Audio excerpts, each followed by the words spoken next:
of Foreign Affairs, African Cooperation and Moroccan Expatriates, and His Excellency Mr. Sirin Mudunjai, Minister of Foreign Affairs, International Cooperation and Gambians Abroad of the Republic of Gambia, will now proceed with the signing of a joint communique.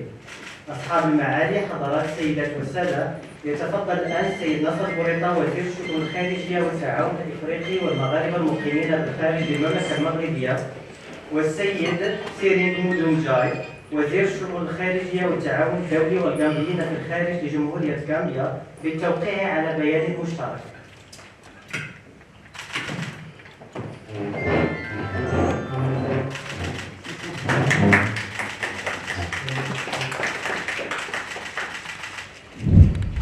باش يوصلك جديد فيديوهات الأنباء تيفي تابونوا معنا في لاشين يوتيوب وفعلوا الجرس.